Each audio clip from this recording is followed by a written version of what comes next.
Rumaragas ang pagpapala po sa ating lahat para sa ating pang-araw-araw na talata. Tayo ngayon ay nasa Exodus Kapitulo 6 simula versikulo 21 hanggang versikulo 27.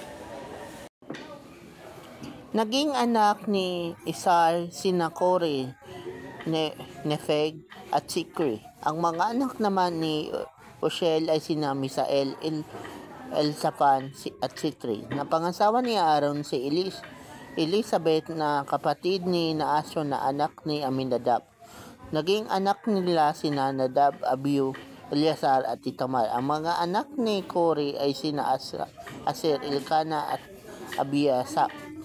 Ito ang sambayanan sa lipi ni Kore. Napangasawa ni Eleazar ang anak ni Aaron, ang isang anak ni Puel, at naging anak nila si Phinehas. Ito ang mga puno ng sambayan ng mga Levita ayon sa kanilang lipi. Ang Aaron at Moses na ito ang inutusan ni Yahweh na nasa pag-alis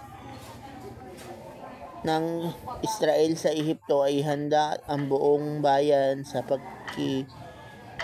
pakikilaban. Sila ang nagsabi sa Paraon na palayain ang mga Israelita. So sa passage na to, yun ay ang talaan ng salinlahi ng mga Levita. At dito rin sa passage na to, at dahil dito, ang inutusan naman ng Diyos sa panahong yaon ay si Moses at si Aaron.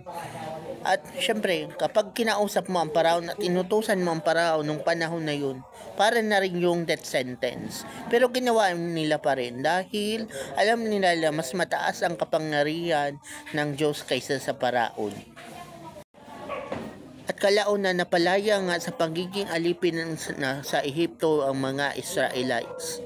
At yun nga, ang ginamit ng Lord na paraan o instrumento ay sina Moses. So, kung nagawa ni Lord na gamitin sina Moses, kaya ka rin niyang gamitin bilang lingkod niya para matupad ang mga plano ng Diyos, at ang mga plano ng Diyos lahat natutupad.